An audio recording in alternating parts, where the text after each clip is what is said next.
Quelqu'un m'a dit, mais qu'est-ce qui est vraiment essentiel? Parce qu'on parle de la foi souvent, on parle de l'amour, on parle de la prière, on parle de beaucoup de choses. Mais il y a une chose qui est essentielle dans la vie d'un enfant de Dieu. C'est la crainte du Seigneur. La crainte du Seigneur. La crainte du Seigneur est le fondement de la vie d'un enfant de Dieu. La crainte du Seigneur est l'empreinte que Dieu est dans la vie de quelqu'un. La crainte du Seigneur, ce n'est pas quelque chose qu'on vient montrer avec la main. Mais la crainte du Seigneur, elle se voit. Même dans tes actes et dans ta manière de faire. La crainte du Seigneur, c'est la preuve que Dieu est avec un peuple, est avec une communauté, est avec une personne. Personne ne peut connaître Dieu si d'abord au préalable il n'a pas la crainte de Dieu. La crainte du Seigneur est l'essentiel dans la vie d'un homme, d'une église. Est le fondement de toutes choses. Je peux prier, je peux chanter, je peux même donner tous mes biens. Mais s'il n'y a pas la crainte de Dieu, je ne pourrai pas voir le Seigneur. La crainte de Dieu est la chose essentielle. Tout à l'heure, j'ai dit, Matt était en train de préparer pour le Seigneur. La sœur est en train d'écouter la parole de Dieu. Il y a beaucoup d'enfants de Dieu qui font beaucoup de choses. Là, par-ci et par-là. Mais il y a d'autres qui sont vraiment en train de faire ce que Dieu attend d'eux. Le Seigneur dit dans sa parole en Proverbe chapitre 1 verset 7, il dit la crainte du Seigneur est le commencement de la sagesse. La sagesse, il dit, le Seigneur dit recherchez la sagesse de tout votre cœur. La crainte du Seigneur. Nous avons Tent of the Meeting Church, temps de la rencontre de l'église. Vous voyez le nombre que nous sommes aujourd'hui? Soyez-en sûrs. L'année prochaine, on ne sera pas ce nombre-là. Yes. Alléluia. Dans 5 ans, on ne sera pas ce nombre-là. Dans 10 ans, vous allez voir des photos, vous allez dire, mais waouh, regardez comment Dieu a commencé ces choses. Et aujourd'hui, là où nous en sommes.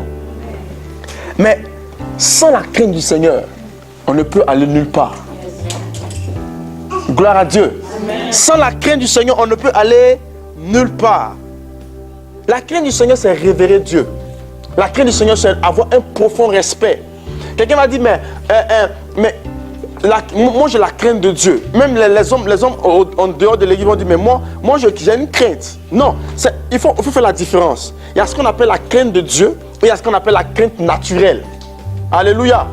Il y a la crainte naturellement. C'est-à-dire que Dieu a mis la crainte en nous, la crainte naturelle en nous, pour qu'on puisse éviter certains dangers. Souvent, quand tu vois un serpent, tu as une crainte. Ça, c'est pas la crainte. Ça, c'est une crainte naturelle pour t'éviter de certaines choses. Il y a aussi la peur démoniaque, la crainte démoniaque. La Bible dit en 2 Timothée 1, il dit que je ne veux pas donner un esprit de peur ni de crainte, mais un esprit de sagesse et d'amour. Gloire à Dieu. Alléluia. Il y a plusieurs formes de crainte. La crainte naturelle, la crainte démoniaque, même ce qu'on appelle la phobie. Hein? La phobie. Hein? Ça veut dire que souvent des personnes, ils sont toujours en train d'avoir peur pour des choses inutiles. Ce n'est pas de ça qu'il s'agit. On parle ici de la crainte de Dieu, un profond respect, une révérence au Seigneur. Et la Bible nous parle des hommes qui avaient la crainte. La Bible nous parle de Daniel. En Daniel chapitre 1, verset 8. La Bible nous parle de Daniel. C'était un homme qui était esclave à Babylone. Un homme c'est-à-dire qui craignait Dieu chez lui et qui avait été enlevé de là où il était pour aller d'une autre cité pour être esclave. Mais quand il est arrivé là-bas, Daniel n'a pas changé sa manière de faire. Daniel ne s'est pas associé aux autres personnes. Qu'est-ce que le Seigneur essaie de nous dire cet après-midi? Il dit, quel que soit le lieu là où tu te trouves, il faut toujours me révérer. Il faut toujours me présenter. Vous voyez, avant, quand j'ai commencé à marcher avec le Seigneur, quand je suis à l'église, j'ai une certaine manière de faire. Quand je sors de l'église, que mes anciens amis commencent à me tourner vers d'autres choses, je commence à les suivre. Et je cache mon Dieu. Mais arrivé à ce moment de ma vie, il dit, ça ne peut plus continuer. Dis à quelqu'un, ça ne peut plus continuer. Alléluia. Donc, Daniel était cet homme-là qui avait été esclave. Mais il avait été choisi parmi beaucoup de personnes pour dire, toi, tu vas manger à la table du roi. Il a refusé de se souiller des mains du roi. Pourquoi? Parce qu'il avait la crainte de Dieu. Et cette résolution venait du roi. Bien aimé, laissez-moi vous dire, si aujourd'hui, on reçoit, vous voyez le plus souvent quand on reçoit des autorités, ou même des dignitaires d'un pays, et nous demandent de faire certaines choses qui ne vont pas dans le sens où Dieu veut. Il y a d'autres chrétiens qui se plient facilement. Pourquoi? Parce qu'ils n'ont pas la crainte de Dieu. Alléluia. Mais ici, Daniel a refusé de manger les mets du roi. Il dit non, je ne peux pas me souiller. Pourquoi? Parce qu'il avait la crainte du Seigneur. Regardez Daniel. 1, il était esclave. 2, il n'était pas dans son pays. De 3, il a refusé. Que le Seigneur nous accorde sa grâce et sa crainte dans notre cœur au nom de Jésus-Christ. Alléluia. Nous allons voir aussi la vie d'une autre personne, Joseph. Prenons ensemble en Genèse chapitre 39, verset 7 à 12. Joseph, Genèse du moins. Genèse 39, 7 à 12. La Bible dit que cet homme, il avait l'autorité dans la maison de son maître. Il pouvait faire toutes choses. La femme de son maître est venue vers lui. Même s'il le faisait, personne n'aurait vu cela. Alléluia. C'était ni vu, ni connu. Mais à cause de la crainte de Dieu, il n'est pas rentré dans les pièges de l'ennemi. Alléluia. Imaginons un instant, si Joseph avait fait cela, c'est vrai, les hommes n'allaient pas le voir, mais Dieu avait vu cela dans le secret. À la fin, Joseph a été premier ministre en Égypte. Si Joseph était tombé dans ce piège, c'était un piège du diable. La crainte de Dieu nous protège des pièges de l'ennemi. Que quelqu'un dise Amen. Amen. La crainte de Dieu nous protège des pièges de l'ennemi. Dieu avait un plan pour Joseph. Mais le diable avait un autre plan pour Joseph. Et quand le diable vient vers nous, souvent par moment, il vient d'une manière subtile. Et souvent on a l'impression que non, si je fais ça, personne ne m'a vu, mon église ne m'a pas vu, mon pasteur ne m'a pas vu. Dieu, c'est moi un Dieu, je vais faire ces pieds et demander pardon. Ayons la crainte de Dieu. Parce que la crainte de Dieu nous évite les pièges du diable.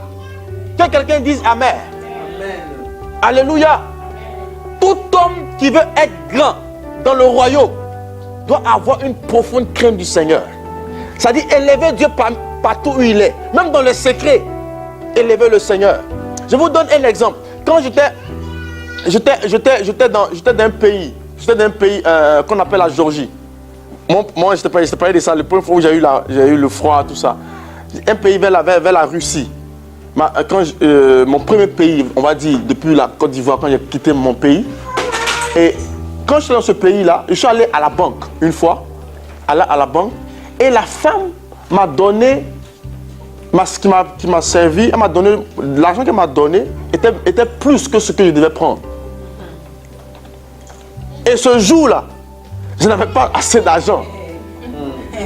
Et les amis avec qui j'étais, qui étaient aussi des footballeurs, me disent, qu'est-ce qu'ils me disent? Ils disent, mais, waouh, Dieu t'a visité. Il dit, Dieu t'a visité. Il dit, ah bon, non, je pense que Dieu m'a visité. Ce talent, ce n'est pas pour moi, je vais ramener. Quand j'ai dit ça, oh, et tous, non, c'est pas, non, tu penses que tu es le seul chrétien? Tu penses que c'est toi qui es tout? Il dit, non, ce talent ne m'appartient pas, je vais ramener.